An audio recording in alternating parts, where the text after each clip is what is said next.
Bonjour, aujourd'hui on va faire un résumé sur la transformation associée aux réactions acide-base en solution aqueuse. La première partie de cette leçon, c'est l'autoprotolyse de l'eau.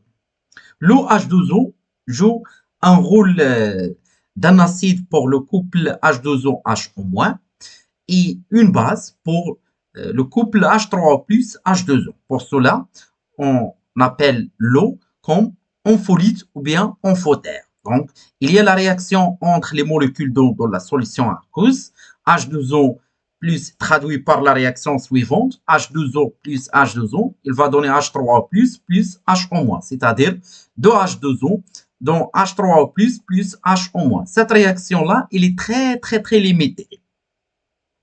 La constante d'équilibre associée à cette réaction, qu'on appelle le produit ionique de l'eau, noté Ke.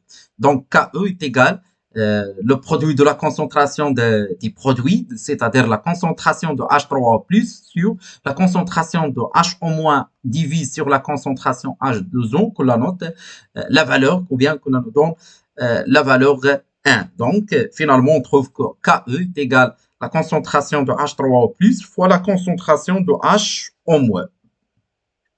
On la note pKe, une constante pKe est égale moins log de Ke, c'est seulement pour simplifier le calcul. pKe n'a pas de signification physique, seulement c'est une notation mathématique pour simplifier le calcul. À 25 degrés Celsius, on trouve pKe est égal 14. Alors, pour le pH des solutions aqueuses, le pH de la solution aqueuse s'étend usuellement entre 0 et 14. On a trois types de solutions aqueuses. Une solution aqueuse acide. Dans ce cas, pH il est inférieur à pKa sur 2. À 25 degrés Celsius, pKa est égal à 14. Donc, on trouve pH il est inférieur à 7. Pour la solution neutre, pH est égal à pKa sur 2. Pour à 25 degrés Celsius, pH est égal 7. Et finalement, pour la troisième solution, c'est la solution basique. Dans ce cas, pH est supérieur à pKe sur 2. À 25 degrés Celsius, on trouve que pH supérieur à 7. On définit une constante très importante, ce qu'on appelle la constante d'acidité. La constante d'acidité, c'est la constante d'équilibre associée aux réactions d'un acide avec l'eau. Elle est traduite par l'équation suivante à H plus H2O dont 1 moins plus H3O plus. Donc, Ka, c'est-à-dire la constante d'équilibre associée à cette réaction, est égale la concentration ou bien le produit de la concentration de la base fois H3O plus sur l'acide AH. De la même façon, on définit une constante pKa, pKa est égal moins log de Ka, avec log, c'est une fonction logarithme décimal. Cette expression traduit ou bien conduit à une relation très importante en physique ou bien en chimie de solution. pH est égal à pKa plus log de la concentration de la base sur la concentration d'un acide. Cette relation, elle est facilement trouvée par cette expression. Il suffit d'introduire la fonction logarithme sur les deux côtés et on obtient cette relation. Cette relation, il faut d'abord apprendre par cœur et les appliquer directement, c'est très important, et aussi il faut la démontrer. Ça, c'est notez bien, s'il vous plaît, il faut savoir comment trouver cette relation. Alors, cette relation-là, elle permet aussi de tracer le diagramme de prédominance, c'est-à-dire quelle est l'espèce chimique prédominante de la solution acide-base. Si pH il est inférieur à pKa, c'est-à-dire la concentration d'un acide il est supérieure à la concentration de la base, et dans ce cas, bien sûr, l'acide il est prédominant. Si pH est égal à pKa, on trouve que la concentration de l'acide est égale à la concentration de la base, et dans ce cas, aucune espèce chimique ne prédomine. Dans l'autre cas, c'est-à-dire le pH de la solution supérieur à pKa, c'est-à-dire la concentration de la base ici, il est inférieur à la concentration d'un acide, et dans ce cas, bien sûr, l'acide il est prédomine dans la solution. Alors, on trace aussi ce qu'on appelle le diagramme de répartition.